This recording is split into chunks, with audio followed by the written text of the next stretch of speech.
Meu Pai amado, Senhor Altíssimo, nosso Deus Todo-Poderoso, em nome de Jesus Cristo, nosso Mestre e Salvador, nos dirigimos essa oração, Senhor, que o Senhor possa vir ao nosso encontro essa noite, através da sua santa palavra, Senhor. Coloque na boca do irmão Júnior a sua mensagem, Senhor, através do seu Espírito Santo, que essa mensagem possa chegar a todos os lares, todas as casas e transformar os corações, Senhor. Que o Senhor traga os seus dons do Espírito Santo a cada um dos irmãos que aqui se encontram essa noite e que a sua mensagem, a sua palavra de fé, de esperança e de fortaleza possa ser entregue, Senhor. Que o Senhor possa transformar as vidas, abrir os corações endurecidos, Senhor. Vim de encontro à necessidade de cada um dos irmãos. Nós queremos te pedir, Senhor, força para enfrentarmos tudo o que há de vir, Senhor. Que o Senhor nos fortaleça, nos capacite para a sua obra. Que nós possamos ser servos fiéis, Senhor. Fazer a sua santa vontade, seguir os seus mandamentos e assim agradar ao nosso Pai.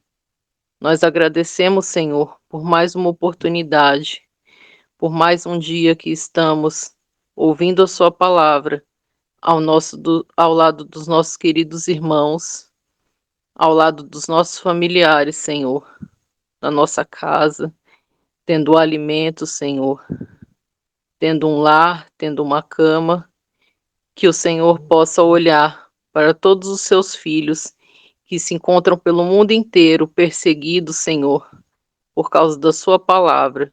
Que o Senhor nos dê força, nos dê coragem, para que a nossa fé aumente a cada dia mais e que nós sigamos, Senhor, fortalecidos pela ação do Seu Santo Espírito e dê coragem, Senhor, para fazer tudo segundo a Sua santa vontade. Nós sabemos, Senhor, que serão muitas as aflições, mas sabemos que o Senhor nos fortalecerá em todas as coisas. Nos dê espírito, Senhor, de vitória, espírito de amor, para que a nossa união e o nosso amor cresça cada dia mais com todos os irmãos e que assim, por meio da nossa vida, outras vidas possam ser transformadas. Que a ação do seu Espírito Santo esteja conosco, hoje e sempre. Venha de encontro, Senhor, às necessidades de cada um dos irmãos. Nos fortalece, Senhor, na fé. Dê ânimo aos desanimados. Que o Senhor dê saúde aos doentes. Dê força aos oprimidos, Senhor. Muito obrigado por mais uma oportunidade. Aqui te encontramos, Senhor, para ouvir a Sua palavra. Em nome do Seu Filho Jesus. Amém. Amém. Deus seja louvado. Amém. Amém. Glória a Deus. Amém. Glória a Deus. O texto de hoje, irmãos, continuando o nosso tema, é Esdras, capítulo 2. Peço aos irmãos que abram as suas Bíblias ou o seu aplicativo no celular. Todos os irmãos encontraram? Esdras, capítulo 2. Esdras, capítulo 2. Esdras, capítulo 2, nós temos a relação daqueles que retornam para Jerusalém. E nós temos aqui uma numeração, como se o livro, o relato aqui de Esdras, ele nos servisse de um memorial de todos estes que estão voltando, não é mesmo? Capítulo 2, a partir dos versos 1, nós vemos aqui a narração, que nos diz que esses são os filhos da província. Ontem nós ficamos nesse ponto aqui. São os filhos da província que subiram do cativeiro dentre os exilados. Aqueles a quem Nabucodonosor, o rei da Babilônia, havia levado com ele para a Babilônia. E eles retornaram para Jerusalém e Judá, cada um para a sua cidade. Essa é uma lista aqui especial. Provavelmente essa lista desses que estão retornando não indica aquele retorno da Babilônia que foi liderado pelo Sesbazar, não é isso? Mas aqui nós temos várias ondas de exilados, que eram exilados, ex-exilados, que estão voltando aqui no decorrer de décadas. Foram vários anos onde essa oportunidade de retorno estava disponível.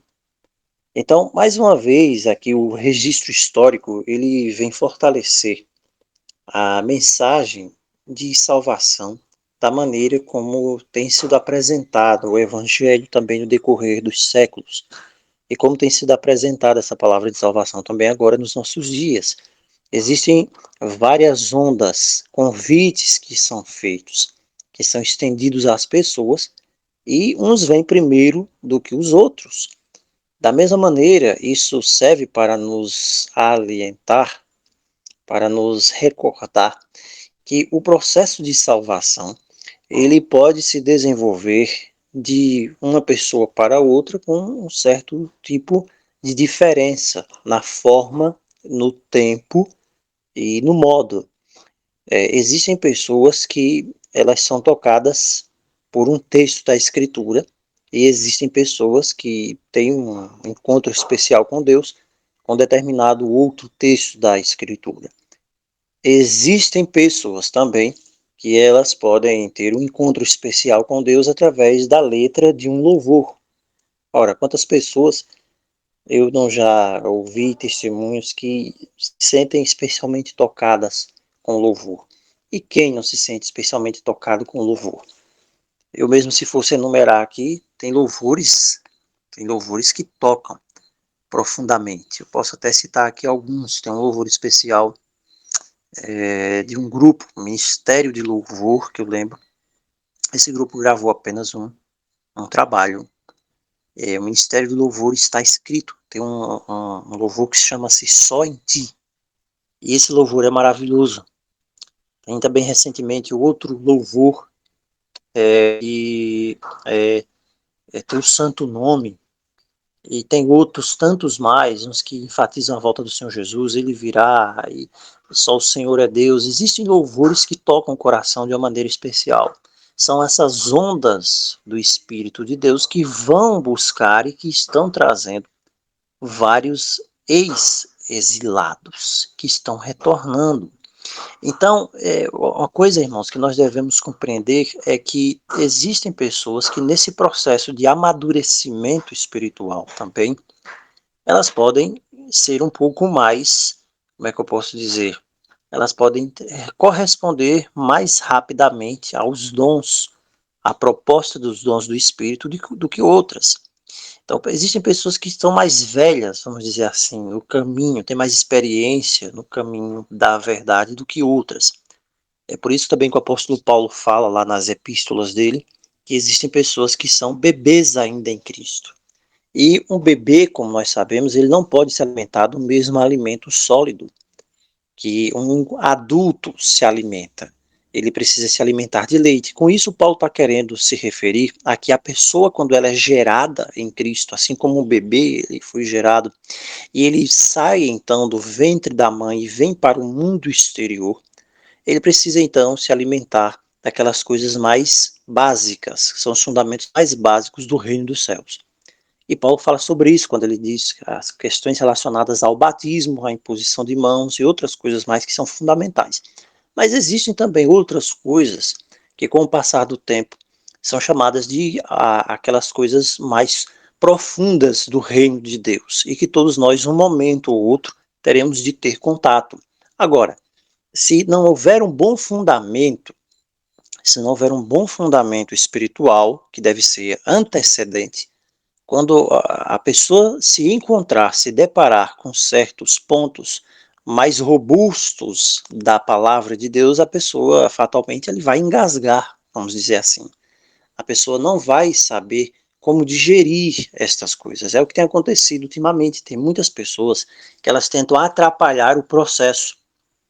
Tem muitas pessoas que, num afã de dizer assim, né, que hoje é uma palavra comum, está no despertar, na busca de conhecimento, e a palavra de Deus adverte bastante com relação à busca desenfreada por conhecimento, porque a palavra diz, não queiram vós, muitos de vós serem mestres, porque vocês vão receber um maior juízo, porque você, no simples ponto de você estar se cercando de vários conhecimentos variados e muitas vezes não purificados, onde você pode ser levado a tentar, a buscar conhecimento em fontes poluídas, impuras, isso vai acarretar um maior juízo, porque você vai ter contato com coisas que podem lhe desvirtuar espiritualmente, e isso vai requerer uma certa atenção, uma certa ação mais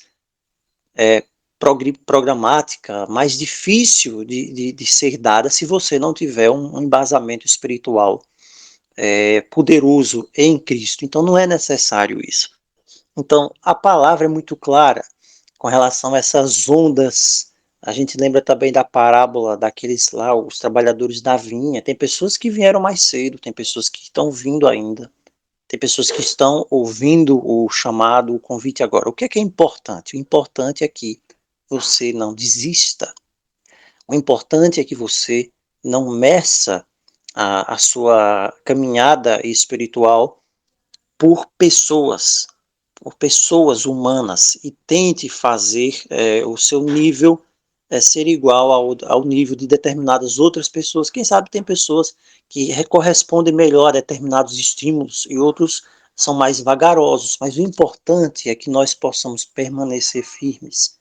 Então nós vemos aqui no relato de Esdras que está acontecendo exatamente isso aqui. O verso 2 diz que essas pessoas vêm com Zorobabel, com Jesua. Durante todo o livro de Esdras e Neemias, você vai ver esses dois nomes associados um ao outro, Zorobabel e Jesua. Você vê também aqui Neemias, Seraías, Relaías, Mardoqueu, que não é o Mardoqueu lá de Esté, Bilzan, Mispar, Bigvai, Reum e Barná. E esses são chefes que vêm nessa leva aqui de pessoas que estão voltando para Jerusalém. E isso aqui é um movimento de décadas. De décadas. Por quê? Porque um decreto foi dado e um momento foi criado. Um momento foi criado para que eles pudessem voltar. Essa província aqui era chamada pelos persas de Yehud. E era um território que havia diminuído aqui, porque houve também várias deportações de Nabucodonosor. Então, assim como houve várias deportações, Nabucodonosor não veio apenas uma vez só. 586 lá, ou 587 por aí, foi a época da última grande deportação. Mas houve várias deportações. Assim como houve várias deportações, também houve vários retornos. E eles estavam retornando debaixo da palavra. E as pessoas retornavam para a sua cidade. O que fica claro aqui, o que nós podemos extrair de Esdras 2, é que eles estão voltando para o seu lugar de raiz. Como nós temos falado desde o início, existe um processo de identificação. Eles não estão voltando para um lugar para aventurar. Eu vou voltar para esse local aqui para saber como ele é. Não, eles têm raízes ali. Aquela cidade é deles. Aquele local foi destruído, mas é deles, lhe pertence. Da mesma maneira, irmãos, se você não sentir um senso de pertencimento com o reino dos céus, você não pode fazer o caminho voltando para ele. Se você não sentir que você pertence a esse lar, que esse lar é seu, que o reino de Deus é seu, que você tem uma cadeira para se sentar na mesa do reino de Deus com Abraão, com Isaac, com Jacó, com os salvos, com os santos de todas as épocas, você não tem, vamos dizer assim, um senso de pertinência para poder estar ali, para poder voltar para lá. É por isso que aqui o texto diz que eles estão voltando para a sua cidade. Eles têm uma relação aqui. Existe uma ligação entre eles e a cidade. E você tem esses líderes aqui que voltam. E eles estão ligados também. Há uma ligação dos líderes. Há uma ligação dos líderes com o povo, com toda a história do povo. Você tem aqui, a gente viu aqui nesse verso 2, o tal de, como é o nome dele aqui? Verso 2, o Bigvai. Bigvai. e esse nome dele aqui, né, e os outros nomes, como nós falamos um pouco ontem, Zorobabel, Mardoqueu, Bilsan, esses nomes aqui são babilônios, resultando desse processo durante os 70 anos, desse processo. Eles estão integrados no processo de aculturação, mas, embora eles estejam aculturados nesse processo babilônico, com nomes babilônicos até, o seu coração não é babilônico. Da mesma maneira, irmãos, hoje nós vivemos numa Babilônia, você está integrado nessa Babilônia. Todos nós estamos integrados nessa Babilônia. Você tem um CPF, na verdade, cadastro de pessoas físicas, e o seu CPF está dentro de um sistema de dados. Você tem todos os dados pessoais seus, os seus dados trabalhistas, uma conta em banco, uma senha, então você está preso nessa Babilônia. Mas da mesma maneira, como Hebreus fala que nós estamos aguardando a adoção de filhos, no momento em que estes aqui, que embora tinham o nome babilônio, eles perceberam a oportunidade, como nós falamos ontem, de voltar para a sua terra, eles não pensaram em continuar em Babilônia. Eles deixaram tudo aquilo ali para trás. Eles deixaram. Então, o Zorobabel aqui, ele é o governador. Ele se tornou esse governador de Judá. Depois do Sesbazar, não é isso? Esse Zorobabel, ele é neto do rei Joaquim. E o rei Joaquim, ele é um descendente do rei Davi. Então, nessa linhagem aqui, nós vemos que existe todo um cuidado para que se estabeleça a linhagem pela qual viria o Messias. Então, você tem a importância de Zorobabel como aquele que Deus dá continuidade nessa linha, na linha aqui de onde o Messias haveria de vir, voltando para a terra, onde o Messias, a semente do Messias, onde ele haveria de florescer. Então, isso aqui é a mão de Deus que está direcionando todas as coisas. Então, ele tem uma ligação crucial com essa dinastia de Davi. Então, esse Zorobabel, ele está sempre junto com o Jesua também. Quem é esse Jesua? O Iesua. Ele é o neto do tal do Josadaque. Quem foi o Josadaque? Quando você vai lá para Crônicas, você vai ver que o Josadaque, ele é o último sumo sacerdote de Israel. O último sumo sacerdote de Israel, naquele período lá em que Jerusalém é invadida por Nabucodonosor, destrói o templo, a cidade, é Josadaque. Ele é o último sumo sacerdote antes da destruição do templo lá, 586. Então você vê que existe essa figura aqui centralizada entre Zorobabel e o Jesua, e eles estão juntos aqui. Então, se Deus está levando o seu povo, se Deus está restaurando todas as coisas aqui, é preciso que hajam dois pilares aqui. O pilar espiritual, você tem ele aqui na ministração sacerdotal com Jesua, que está sendo restaurado, você tem um legítimo descendente de Arão, e você também tem aqui o Zorobabel. E esse Zorobabel, ele aqui, no contexto específico, ele é um tipo de Cristo. Assim como Ciro é um tipo de Cristo, aqui Zorobabel também é um tipo de Cristo. É por isso que os profetas vão enfatizar bastante Zorobabel nessa obra de reconstrução, tanto que tem um famoso texto lá, aquele texto que diz, não por força, nem por violência, mas pelo meu espírito, diz o Senhor. Esse texto, ele é originalmente destinado a Zorobabel.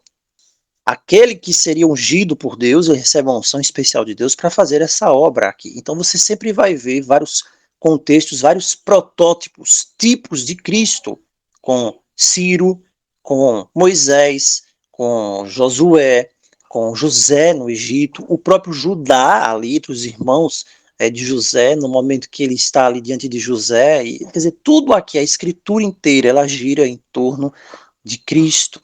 E aqui Zorobabel e Jesua, eles têm esse elo de ligação. Você tem aqui um descendente, um neto de Josadaque, que foi o último sacerdote, e você também tem o Zorobabel, que é um descendente direto do rei Joaquim, que é um descendente do rei Davi.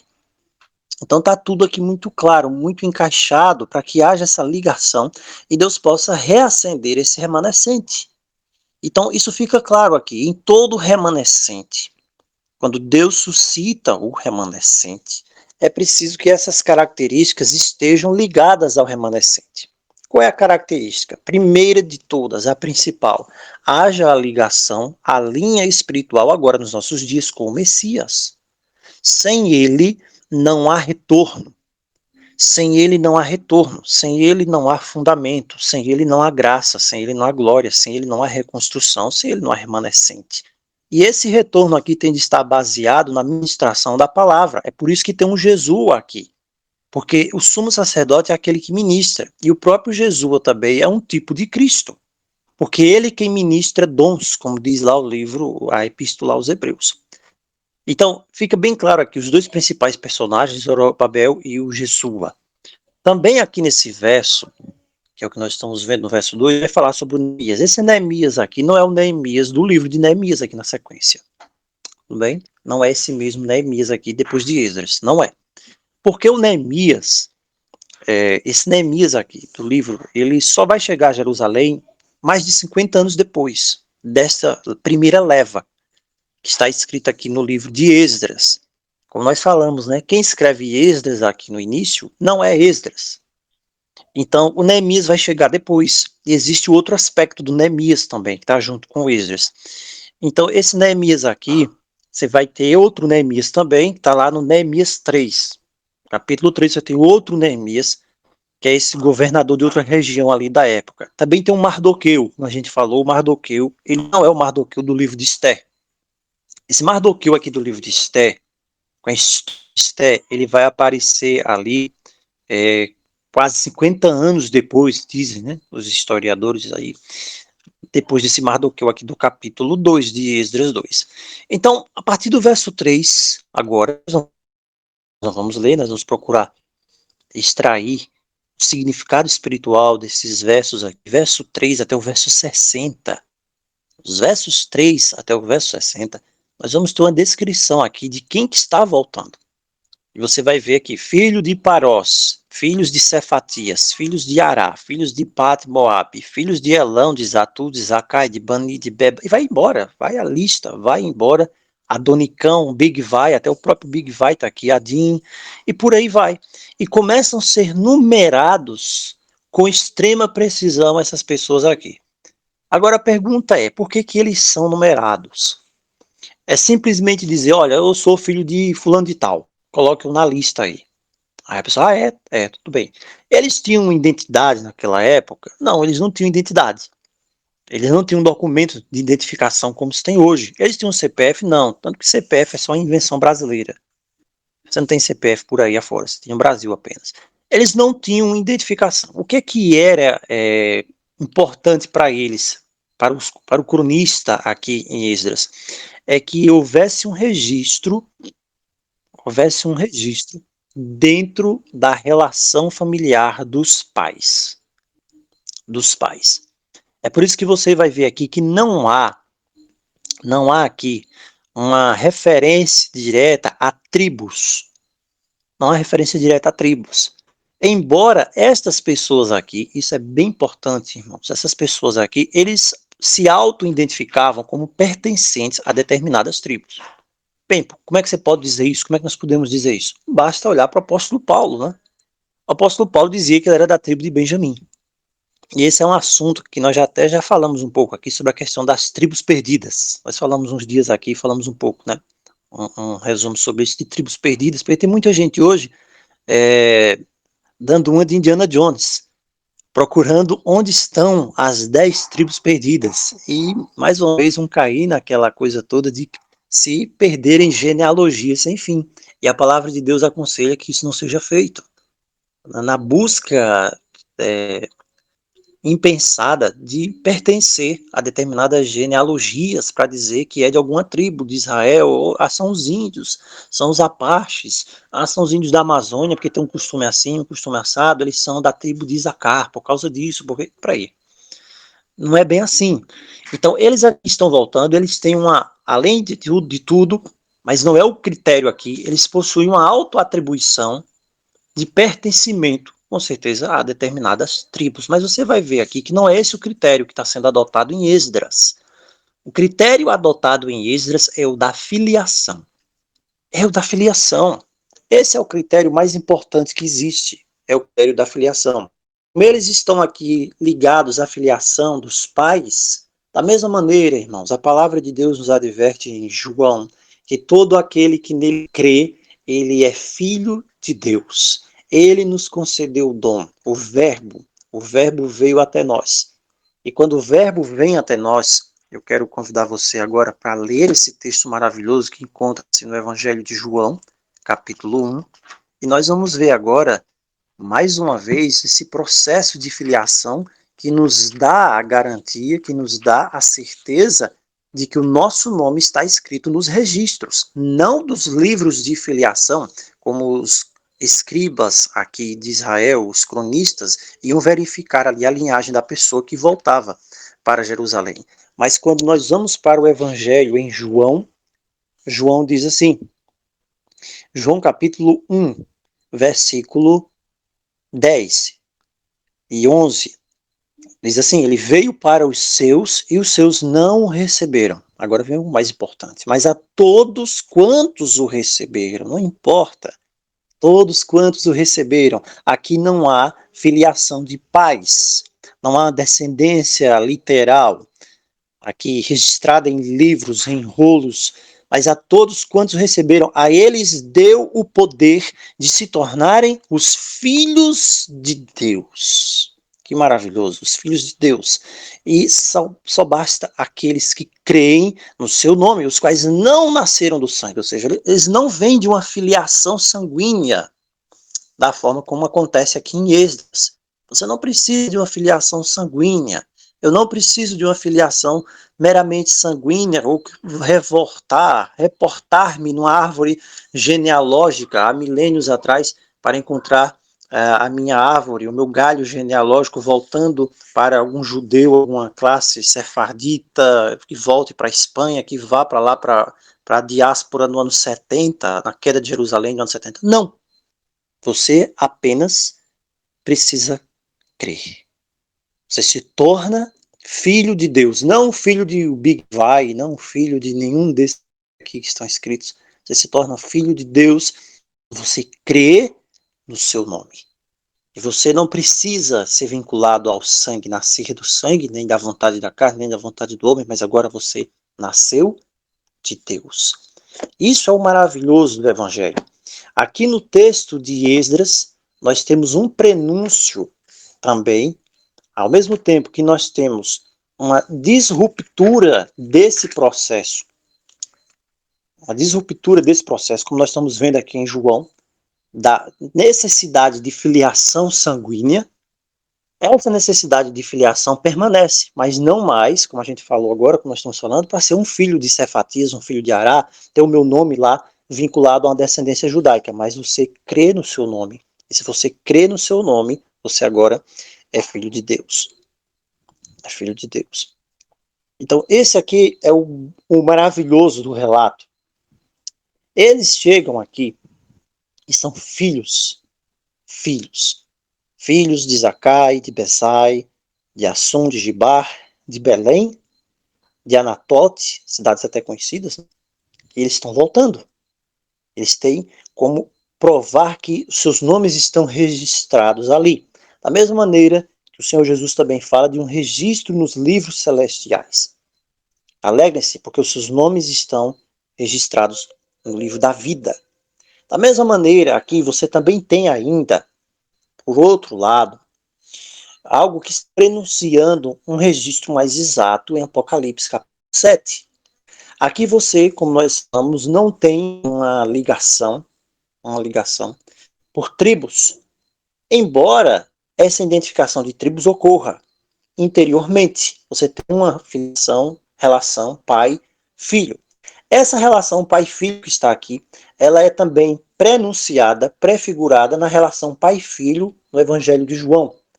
Aqueles que creem no seu nome. Aqueles que creem no seu nome. E esses que creem no seu nome, embora você tenha aqui um Israel fragmentado que volta do Egito, nos últimos dias, o Israel espiritual, que são os 144 mil, como descritos lá no livro do Apocalipse, eles não são fragmentados. Você vê que, primeiro, eles têm uma relação pai-filho, e eles agora são reunidos novamente, agora por tribos. Por isso que você vai ver ali 12 tribos de Israel, falando esse Israel espiritual. Não 12 tribos por reconhecimento sanguíneo, mas 12 tribos pelo cumprimento da promessa. E isso é maravilhoso, pelo cumprimento da promessa. Então, essa lista aqui, do verso 3 até o verso 35, né? Verso 3 até o verso 35, você vai ver que é uma lista de israelitas comuns, pessoas comuns. No verso 3, né, até o verso 20, você vai ver os nomes dessas pessoas, dos patriarcas e da família deles. Do verso 21 até o verso 35, você tem o local de origem. Qual é o local de origem deles? Eles estão voltando, não é isso? Eles são os filhos e depois você tem os locais. E depois você tem uma lista paralela, no verso 20 também, dos descendentes de Gibar, não é isso? Verso 20, os homens de Gibar, aqui fala. Neemias também, 7:25, vai falar disso, que é o Gibeão, E do 21 ao 35, você vê os locais que estavam ali ao redor de Jerusalém. Locais ao redor, porque Jerusalém havia sido reduzida. A partir do verso 36 agora, 2:36 ao 36, Irmão, não estamos te ouvindo. Tá mudo. irmãos, conseguem me ouvir agora? Agora sim. Opa, Agora ainda bem. Muito bem. Então, a lista, continuando essa lista aqui, dos sacerdotes, como nós estamos vendo, são apenas 10%, não é isso? Verso 36 ao verso 39. E outros retornam mais tarde. Então, esses sacerdotes aqui, eles irão desempenhar o ministério. E a partir do verso 40, você tem os levitas. O retorno de apenas 74 levitas. Depois, no verso 41, você tem os cantores. E os cantores estão voltando também. É isso? Os tocadores de instrumentos, que eram os líderes da adoração. Líderes da adoração. Todas estas coisas aqui, irmãos, elas estão relacionadas no processo de batalha espiritual para os últimos dias. Os sacerdotes, aqueles que levam os utensílios, os levitas, aqueles que ministram. Então, não existe ninguém dentre o corpo do povo do Senhor dos últimos dias que não tenha uma tarefa divinamente apontada pelo Senhor e que não seja importante. Não é isso? Porque você vai ver aqui os levitas, a natureza dos levitas, o serviço dos levitas era tido como se fosse inferior. E muitos levitas até não foram nem capturados na época. Né? E aí você vê anos depois, Esdras está se preparando para voltar, lá no capítulo 8, e você vê que ele chama levitas e só tem ali 38 levitas voltando. Muitos dos levitas nem foram. Então, esses que muitos nem sequer foram levados para o cativeiro, ficaram pela região mesmo ali, aos arredores, são esses que estão tendo uma importância aqui muito boa, vamos dizer assim, proeminente na restauração. Não tem obra mínima que não seja aceitável diante de Deus. Da mesma maneira os cantores. Né? Você vê aqui os cantores, os tocadores de instrumentos, né? O Asaf, o dos Salmos de Asaf, por exemplo, ele era da tribo de Levi, ele era um cantor. Você tem também os porteiros, verso 42. Quem instituiu esse negócio de porteiro, né, na época do templo, o cargo dos porteiros foi estabelecido pelo rei Davi. O porteiro é o famoso hoje diácono. É aquela pessoa que vai ficar lá na porta dos templos, em algumas denominações mais tradicionais, recebendo as pessoas, acho que em quase todas, né? Aí tem pessoas que estão ali na frente para receber as pessoas, né? Os porteiros, que hoje são os atuais diáconos. Isso foi estabelecido por Davi também. Então, eles aqui, todos estes, fazem parte do trabalho de restauração do Senhor. Então, se você não tem um trabalho hoje, nessa última obra, como um sacerdote, você pode ser um levita. Se você não é um levita, você pode ser um cantor. Se você não é um cantor, você pode ser um porteiro. Amém?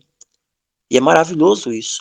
Saber que independente da sua obra, do que você faz, se você quer fazer, o Espírito de Deus pode lhe capacitar. É preciso que haja um porteiro. É preciso que haja um cantor. Todos os dons de Deus estão disponíveis. E todos são importantes para essa obra de restauração. Do verso 43 ao verso 58, verso 43 ao 58, nós temos os chamados natineus. É isso? Natineus, os netineus. Quem eram esses aqui? Era o quinto grupo que existiam daqui de pessoas que trabalhavam no templo. Você tem sacerdotes, levitas, você tem cantores, porteiros, você também tem esse aqui que eram os netineus, que eram os servidores do templo, netim dos templos. Eram aquelas pessoas que estavam ali para servir, para zelar. E você vê que aqui há uma menção até os servos de Salomão, os servos de Salomão que faziam isso aqui. Então, irmãos, o que Deus está querendo dizer agora é independente do que você faça, ou se você achar que você não faz, independente do que você imaginar, eu não tenho dons, eu não tenho talento, eu não sei falar como o irmão fulano, eu não sei pregar como fulano, eu não sei fazer isso ou aquilo.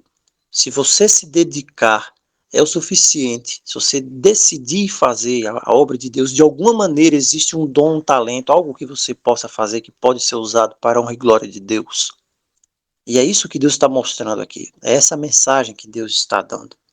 Agora também tem outra coisa interessante no verso 59 ao verso 64. Porque do verso 59 até o verso 64, você tem um último grupo aqui de pessoas. E essas pessoas aqui, eles não conseguiram provar a sua ligação. A ligação deles é questionável. Eles vêm no meio desse grupo de pessoas, eles vêm no meio desse grupo de remanescentes, só que eles, aparentemente, não fazem parte do povo. Você tem 3 famílias de pessoas aqui que não conseguiram provar a genealogia deles. Você tem 3 famílias sacerdotais, de sacerdotes também, você vai ver aí dos versos 59 a 64, que eles não puderam provar que eram sacerdotes. Você tem isso, verso 61, né? Verso 61 a 64. Então eram pessoas que, os homens comuns, não é isso? Eles eram identificados com essa antiga residência lá. Moravam na Babilônia, permaneceram na comunidade judaica, tudo bem, vocês podem voltar conosco. Agora, para dizer que era um sacerdote, era mais complicado. Porque para ser um sacerdote, por causa da pureza do sacerdócio, era necessário que se tivesse uma ligação comprovável, sem dúvida, que a pessoa fazia parte da linhagem sacerdotal de Arão, senão ele estaria desqualificado para o cargo. Então, o que fica claro aqui, nós vamos ver mais à frente também, é que é preciso, irmãos, que haja uma relação de pertencimento. A entrada no reino dos céus, a entrada entre o povo de Deus, os remanescentes dos últimos dias, não se dá por vontade própria, no sentido, não é que o homem determina, é preciso que Deus chame, é preciso que haja uma volta às raízes. A volta à raiz que a palavra de Deus nos apresenta aqui no texto de Esdras é uma ligação de pertinência hoje, nos nossos dias. Ninguém pode chegar simplesmente e dizer, eu faço parte hoje do povo de Deus, eu estou voltando. É o que acontece com muita gente hoje, que diz que faz parte dos despertos, dos remanescentes, mas quando você vai buscar ali na Escritura, conforme a palavra do Senhor, se aquilo que ele diz tem relação com as verdades, não tem. Infelizmente não vai ter, porque aquela pessoa está propagando, está proclamando alguma mensagem que não tem fundamento na Escritura. E o livro do registro principal é a Escritura, é a palavra de Deus. Então, mesmo entre o povo de Deus dos últimos dias, esses grupos vão existir. Vai existir esse grupo. E você vê que esses grupos aqui são pessoas comuns e outros que se dizem que são sacerdotes também. E eles fizeram bem com relação aos sacerdotes, principalmente, que eram os que ministravam, porque se eles que vão ministrar não tiver uma relação de pertinência, de fundamento na Escritura, não tem validade. Não se pode arriscar a pureza da verdade. Então, esses aqui que voltaram não puderam assumir ministério nenhum. Não era apenas uma questão de perder posição, mas eles estavam ali sem ter como fazer a sua relação comprovada com a lista daqueles que pertenciam a Israel. Então, hoje, como é que se faz isso? Hoje não precisa ninguém procurar saber se alguém é filho de fulano, de Beltrano, de uma relação antiga, de uma árvore genealógica. A lista hoje usada, vamos dizer assim, para se provar se há uma relação com o Israel espiritual, é o assim diz o Senhor. É a palavra, é a Escritura. Se alguém não fala de acordo com as palavras da Escritura, esse alguém não está falando conforme assim diz o Senhor. Não é verdade? Então, isso aqui é algo muito importante para nós. Muito importante.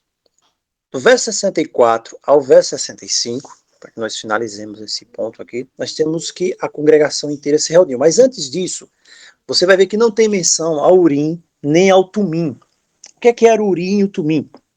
Urim e Tumim. Você tem o termo Tissarta também, verso 63.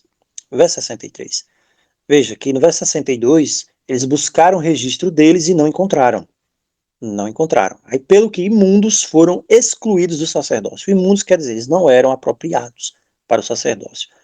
E o Tissarta, verso 63, lhes disse para que não comessem das coisas santíssimas até que se levantasse um sacerdote com Urim e com Tumim. O que era Urim e Tumim?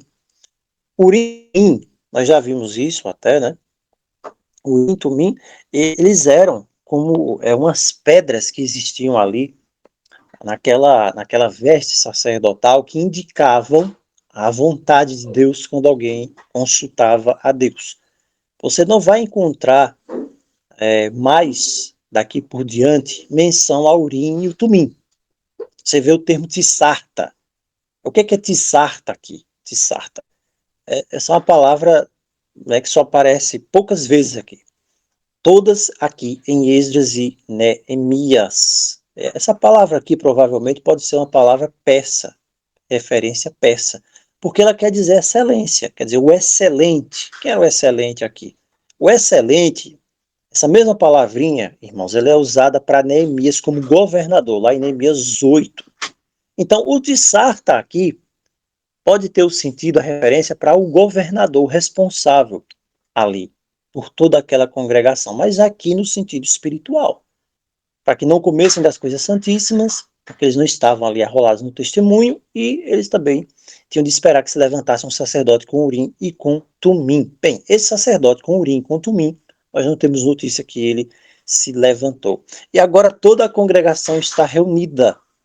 A congregação está reunida. Você tem ali eles, homens, mulheres, eles estão prontos. Verso 64, verso 65, começa a falar dos chefes, dos pais, estavam ali prontos. Verso 69, com os daricos, fala aqui de daricos, né, para fazer a obra do Senhor. Verso 70 finaliza dizendo que eles habitaram os sacerdotes, os levitas, alguns do povo, os cantores, os porteiros, os netineus nas suas cidades e todo Israel nas suas cidades. Bem, eles agora estão juntos. Todos os que voltam com as suas funções, eles estão prontos para fazer aquilo que Deus havia ordenado. Quem é sacerdote, na sua função. Quem é levita, na sua função. Os cantores estão prontos para cantar. Os porteiros estão prontos para receber. Os netineus estão prontos para servir. E todo Israel está nas suas cidades. Bem, irmãos, Deus hoje está preparando também o seu povo para que cada um fique no seu lugar, para que cada um haja na sua função. E quando isso acontecer, eles então, nós temos agora o capítulo 3. Quando isso acontece, eles então começam a ser incitados, preparados para restaurar a adoração verdadeira. Agora, um ponto aqui que acontece no capítulo 3 e capítulo 4, é que da mesma maneira como eles aqui, quando estão preparados, prontos para a restauração da adoração verdadeira, eles começam a se identificar com os adversários, se encontrar com os adversários, o povo de Deus, os 144 mil registrados nos livros de registro dos céus também, assim como aqui, quando eles estiverem prontos para proclamar essa última mensagem, eles vão se encontrar com a besta. Eles se encontrarão com a besta que emerge do mar, com a besta que emerge da terra. Você vai ver aqui que em Esdras e Neemias, né, vai aparecer o nome, né, desses inimigos que vão tentar fazer o povo desistir, que vão tentar desanimá-los, que vão armar ciladas para eles. Da mesma forma, no Apocalipse, nós temos esses inimigos. Aqui já estavam prefigurados em Esdras, e eles estão ali no Apocalipse bem claramente identificados. É o dragão, a besta que surge do mar, a besta que surge da terra, o falso profeta, toda essa confederação do mal, após os servos de Deus tiverem sido numerados, e que Deus nos abençoe e que nós possamos ter o nosso nome na lista. Nós possamos ter o nosso nome na lista. Não é isso? Porque aqueles que têm o nome escrito no livro da vida, eles sim, eles têm o seu nome escrito no livro dos céus. E eles podem, então, voltar para Jerusalém e participar desse processo final de Deus de restauração de todas as coisas. Irmãos, que o Senhor nos abençoe, que o Senhor nos guarde, que o Senhor nos ajude a receber as preciosas lições da sua palavra, que nós possamos fazer parte desse povo, desse grupo de pessoas que está voltando para o Éden, não é isso? Estamos voltando para o Éden outra vez. Que Deus nos ajude, que nós possamos estar na lista, que o nosso nome possa ser chamado e que nós possamos estar ali como filhos, assim como o Evangelho em João diz que aquele que nele crê, ele é filho de Deus, não porque nasceu do sangue, não porque pertence a alguma linhagem, mas porque ele nasceu, né, gerado pelo próprio Deus. Que o Senhor nos abençoe. Oremos ao Senhor. Pai que habitas nos céus, mais uma vez nós te agradecemos porque a tua palavra foi aberta. Nós te agradecemos porque temos o privilégio dos nossos nomes estarem registrados não no registro humano aqui dessa terra, mas no registro dos livros do céu. Te agradecemos porque a nossa relação que nos concedeste pelo sangue de teu Filho contigo é relação de pai e filho. Porque não somos gerados pelo sangue nem pela carne, mas somos gerados por ti, o novo homem e mulher, que é refeita à tua imagem pelo agir do teu Santo Espírito. Abençoa a cada um do teu povo, a cada um dos teus filhos, e que possamos ser firmados em ti para essa última grande restauração. E que o nosso nome, Senhor, seja aceito no livro da vida do Cordeiro. Tudo isso nós te suplicamos e te agradecemos. Em nome de Jesus. Amém.